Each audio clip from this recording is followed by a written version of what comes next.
I've been preaching through the book of Genesis. We come now to Genesis chapter 8 in verse 20, page 12 on your pew Bibles if you're following along in the pew Bible. Before we begin, I want to point out where we're at. We have gone all the way through Adam and his descendants. We've seen how wicked the earth has become. God determines that he's going to flood the earth. He does just that. He floods the earth, but before that he commands one man, Noah, to build an ark, a big boat. And Noah and his family get into the boat, and they are saved from the flood. And when the floodwaters recede, the ark rests on the mountains of Ararat. And then as soon as they came down enough, Noah was commanded to go out. And that's where we have picked up. That's where we open up the scriptures today. We see what happens in the first couple of things that happen when Noah comes out of the ark. And what we'll really discover is that everything has changed. There are new rules to this world that Noah lives in that weren't the same sort of rules that applied to the world before the flood. And so let's read. We begin in chapter 8, verse 20. Then Noah built an altar to the Lord, and taking some of all the clean animals and clean birds, he sacrificed burnt offerings on it. The Lord smelled the pleasing aroma and said in his heart, "Never again will I curse the ground because of man, even though every inclination of his heart is evil from childhood. And never again will I destroy all living creatures as I have done, as long as the earth endures, seedtime and harvest, cold and heat, summer and winter, day and night will never cease." Before we go into chapter 9, let's consider what just happened. One thing that has remained constant from the time of Adam and Eve to the time now of Noah, and ultimately into eternity, is worship. First thing Noah does when he comes out of the ark is to worship. He worships the Lord. He offers sacrifices. And this is true of since the fall. We know that Cain and Abel offered sacrifices to the Lord, and they probably learned to offer sacrifices from Adam and Eve themselves. So we know that a sacrifice for sin has to be at the center of all right worship. And that was the center of the worship for Cain and Abel. The sacrifice that was pleasing to the Lord was Abel's offering, that he sacrificed an animal that was served as his sacrifice for sin, we might say. And now we see Noah sacrificing one of every clean animal. A sacrifice for sin is at the center of every right worship. And you say, well, we don't have sacrifices anymore. That can't still be true, can it? It is still true. We do still have a sacrifice for sin, and it is still the very center of our worship. That sacrifice for sin is Jesus Christ. The Lord himself has offered this sacrifice, and he remains the center of our worship. The Lord Jesus Christ is the center of our worship. Another interesting thing about these verses, the Lord says that he will never again destroy everything living, and there's this caveat, while the earth remains. So there is a point in time when there will be, as we read from all the other scriptures, a new heaven and a new earth. This isn't a promise that the earth will never again be destroyed. We know that it will. It'll be destroyed not by the flood, but by the fire. But as long as the earth remains, the Lord is not going to wipe out every living person on the face of the planet. He's made this promise. And so it's helpful for us, I think, to rest in it. We live in a world of such great angst, don't we?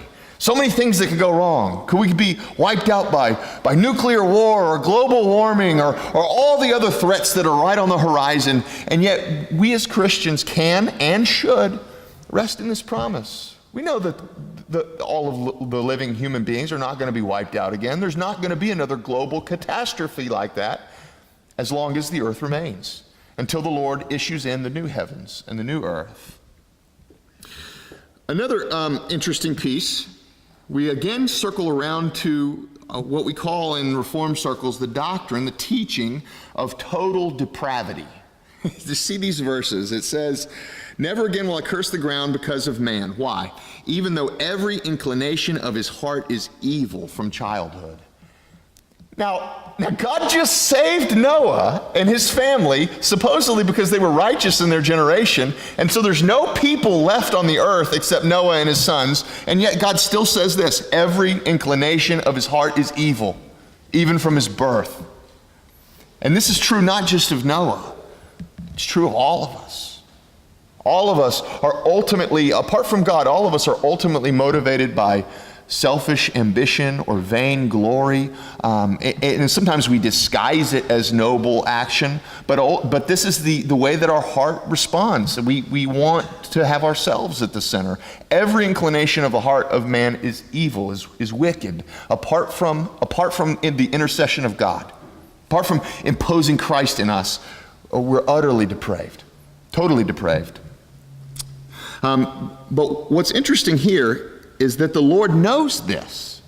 And he says, knowing this, I'm not going to flood the earth again. This is what caused him to flood the earth in the first place, that man had become wicked. And he says, you know what? I know that now. And I'm not going to flood the earth, not because we're all of a sudden better people, but because the Lord determines to act out of his mercy rather than out of what we deserve. And so every day we draw breath. Every day we see sunshine. Every day we feel the ocean, the waves lapping on our ankles. This is the great mercy of God, not because we deserve it, but because he is merciful and kind to us. He loves us. And we see that love beginning to manifest here in the story of Noah. Now, one thing that we do know is true, that because we are totally depraved, we live in a sinful and broken world, things can't remain the same that they were before. You see what happened in the world before the flood? It spun out of control. It became lustful, it became violent, it became evil and wicked. And so God is going to begin to put some parameters on this new expanding humanity. And let's see what they are, looking in verse 9. Then the Lord blessed Noah and his sons, saying to them, be fruitful and increase in number and fill the earth. We'll come back and talk about that one. Verse 2. Then the fear and dread of you will fall upon the beast of the earth and all the birds of the air, upon every creature that moves along the ground, and upon all the fish of the sea. They are given into your hands. Everything that lives and moves will be food for you, just as I gave the green plants. I now give you everything. These are interesting verses. Before, Adam and Eve were given the plants. They could eat anything, any of the vegetation that they want, any of the fruits of the trees, any of the vegetables that they could grow, anything that came up out of the ground they were given for food. And now, in this new world, they're given animals. Now, does that mean that before the flood that people didn't eat animals? Well, I don't know for sure. It may be that they did, but they certainly weren't commanded to eat animals at that point in time. And now they're commanded that they're able to eat these animals. Why would they be prevented from doing that before? Well, it's just speculation, but I think it's fairly well grounded on the rest of these verses. I think that it's only a short step for people to kill an animal in order to eat it, for the benefit of eating it, to then, and I don't mean that it's a short step in our reckoning now, but anthropologically speaking, the whole history of the human race, speaking in broad terms, it would be a short step to go from saying, now you can kill an animal for your own pleasure and delight, to now you can kill a person for your own pleasure and delight. Now, again, I don't mean that if you're a hunter, you're prone to murder. That's not what I'm saying. What I'm saying is that from the whole human perspective, if you'd never killed anything before, and now all of a sudden you're permitted to kill things, it may become a relatively short step then to say, well, I can kill people then too. How many people have been killed by weapons that were initially purchased for hunting? Now, I'm not trying to make a statement here. If you know me outside of the church world, you know I do support the Second Amendment. I do support the right to privately own arms. But how often is it that this weapon that's intended as a tool of violence is turned against human beings? Now, I'm not saying that we have a gun problem. What I am saying is we have a sin problem. We have sinful human beings who have violent weapons in their hands. Now, recognizing that we do live in this sinful world and that because of our sin nature, we are going to kill, we are going to eat, God says this. He recognizes that he made these animals delicious. And so he says, go ahead. Go ahead and eat whatever animal you want. They're for you. You can eat them. But then he begins to put these consequences and these laws. He begins to spell out what the results of this are. He says, you can eat all these animals, but here's what's going to happen. When you begin to eat them, they're going to become afraid of you. Seems fair, right? And that's what we see in the animal kingdom, isn't it? You can't just walk up and pet a squirrel, can you? It runs from you as soon as it sees you coming. You go out in the woods and the deers are not going to come up and let you pet them. They're going to dash. They're going to get as far away from you as they can. They're afraid of you because since this point in time when we've been permitted to eat them, they know that we can kill them. And for some animals, this looks like flight. For some animals, this has turned into fight. Before, where lions would come and they would let us, play with them, ride on them. Now they know that we have the potential to kill them or to eat them or to skin them, and so they fight. Some animals, it looks like fight, some it looks like flight, but all animals are now afraid of human beings as a consequence of our being able to eat them. That's not saying that we can't eat them. We can. God gives us permission to eat these animals. But as a consequence, they're going to be afraid. And then look at verse 4. We haven't read that yet. Verse 4 gives us a stipulation, a restriction on it. Verse 4 says, "But you must not eat meat that has its lifeblood still in it."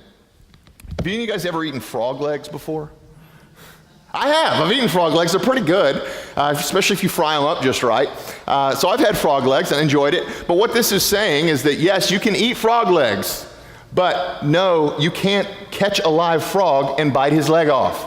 You can't eat an animal while it still has life in it. That's cruel. It's not right. And so this is the rule, that if you're going to eat an animal, it has to first be dead. And think about that. You may say, well, duh, of course, right? But before they could not eat animals, and now they can, what do they see? Well, they see carnivores attacking other animals alive and eating them. And they say, well, is that how we do it? We just go in and chomp in? No, God says, that's not the way we do this. You cannot eat an animal that has lifeblood in it. You can eat any animal you want, but it can't be alive. Let's continue reading then in verses 5 and 6.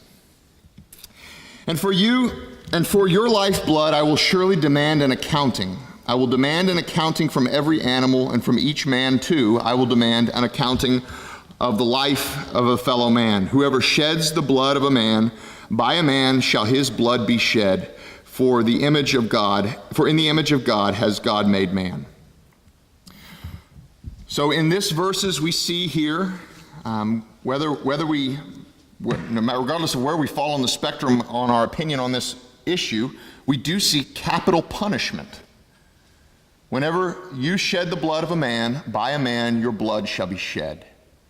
And this is unique. This is new, because you remember back before this, we have Cain, who killed Abel. Was he executed? No, he was not. He was exiled. We see Lamech, who makes this boisterous threat. He says, I've killed a young man, and anyone who kills me will get 7 times what Cain gets. And so we see just outright murder without any sort of capital punishment before the flood. And now God recognizes, he says, I know that man is sinful from every inclination of his heart from the birth. And so this is one of the stipulations, this is one of the rules that has to be in place as we go forward. God didn't invent death. He didn't want anyone to be killed, not even murderers to be killed. We see that in Cain. And yet he recognizes that if human society is going to function well, there have to be these very hard barriers. And one of them especially has to be over the sanctity of human life. It says that if you kill someone, your life will be required of you. Well, I'm not making a political statement here. I'm just reading what's in the scriptures, but this is capital punishment. Capital punishment is, sometimes people say, well, as Christians, we got to protest against capital punishment. No, here's God's law. It says, when you take when you shed the blood of a man, by a man, your blood shall be shed. Not only is it okay for capital punishment to be carried out, it's even just and right, with, of course, the stipulation that we are very sure the person that's being executed has indeed committed murder. It's a hard boundary that God has to put in place in a world where sinful hearts will go way out of control. Another thing I'll have you point out is that this death penalty is not attached to animals. It's not attached to animals. We can kill animals and eat them. Animals are not given to humans for us to treat them. It's interesting to talk about treating animals humanely. Isn't that word mean? Human, right?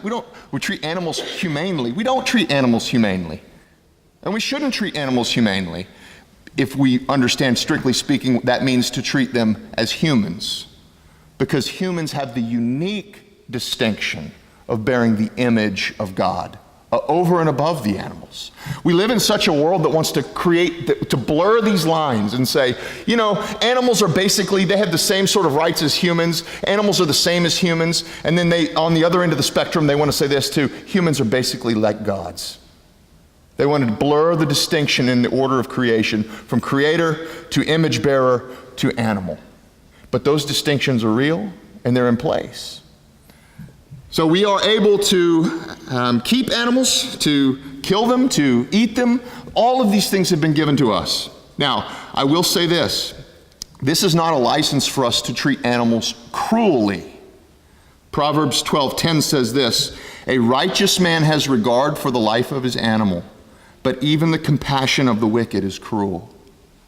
If we are to be image bearers, then we are to treat the creation the way that the Creator would. And so we treat our animals, even if we end up killing them for food or for clothing, we are to treat them while they're alive with compassion, with tenderness, as our Creator would. Human beings are the only creatures in all of heaven and earth that bear the image of God. And this is particularly important as we get into this next verse. The verse that teaches us why God made us in His image and what His mission and His purpose are. Verse 7. "As for you, be fruitful and multiply and increase in number, and multiply on the earth and increase upon it." Be fruitful and multiply. That's not the first time we've heard that, is it? We heard that in verse 1. God blessed Noah and his sons, saying to them, "Be fruitful and increase in number." But that's not the first time we heard of it either. If you go back into Genesis chapter 1, verse 28, God says to Adam and Eve, in fact, the very first thing He ever says to any human beings, "Be fruitful and multiply and fill the earth," He says. As image bearers, He wants His glory and His image to fill the earth. And lest you think that I'm just making some sort of minor side point, let me point out a couple of other scriptures. When you get to Genesis chapter 12 and verse 3, God's speaking to Abraham, and this is the blessing that He gives Abraham. "I will bless those who bless you, and those who curse you I will curse. And in you all the families of the earth will be blessed."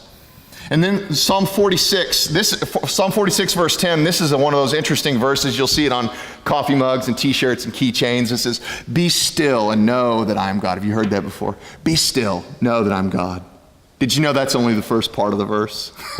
They leave the rest of it off of the keychains and the coffee mugs. I don't know why, but that's only the first part. The second part of this is that, be still. Psalm 46:10, "Be still, know that I am God. I will be exalted among the nations. I will be exalted in the earth." Numbers chapter 14, verses 20 to 21. The Lord pardons Israel for their rebellion, for their sinfulness, and this is why, He says, "So the Lord said, I have pardoned them according to your word, but indeed as I live, all the earth will be filled with the glory of the Lord." The Lord speaks through His prophet Habakkuk. In chapter 2, verse 14, he says, "For the earth will be filled with the knowledge of the glory of the Lord as the waters cover the sea." He speaks through his prophet Isaiah in Isaiah 56, verses 6 and 7. Also, and this is an interesting verse, the Isaiah verse, because Jesus quotes it. Jesus quotes it whenever He cleanses the temple. He cleanses the temple, and most people say, why did Jesus throw all the people out of the temple? They say, well, because they were selling things. They were turning it into a place to sell things. That's not why. I have my eyes open to this recently. The verse that Jesus quotes is this, Isaiah 56, verses 7 to 10.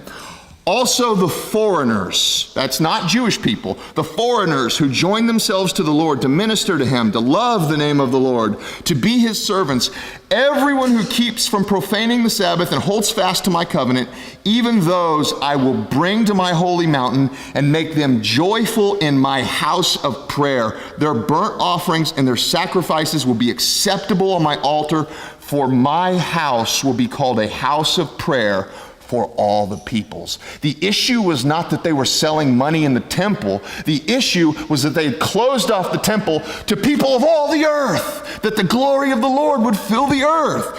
And then in the New Testament, Jesus leaves his disciples with these words, Acts 1 verse 8, "You shall be my witnesses in Jerusalem, in Judea, and Samaria, and to the remotest parts of the earth." You getting a theme here? That the Lord wants the glory of his name to fill the earth. And then finally, we get that vision in Revelation of that heavenly city and all those who are worshiping the Lord and will be worshiping the Lord around his throne. Revelation 7 verse 9 says this, "After these things I looked, and behold, a great multitude which no one could count, of every nation and tribe and people and tongue, standing before the throne of the Lamb, clothed in white, and palm branches were in their hands." Man, the Lord wants his glory all over the earth. From the very first chapter in Genesis, when he says, "Be fruitful and multiply," and what? Fill the earth. To those last pages of Revelation, where every people and tribe and tongue. You know, a lot of people think that the ultimate plan of God is to save sinners. It's not.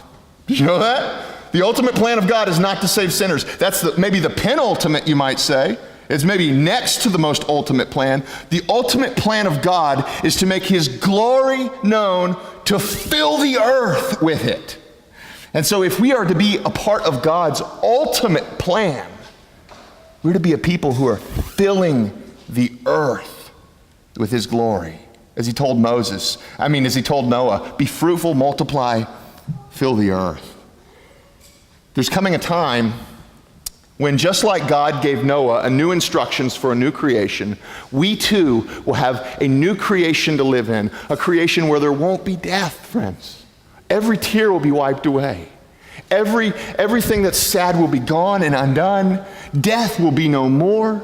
It'll be a holy and wonderful place to be. It'll be a new heaven and a new earth. And just like the rules will be different there, they'll be different for us too. We will never die again.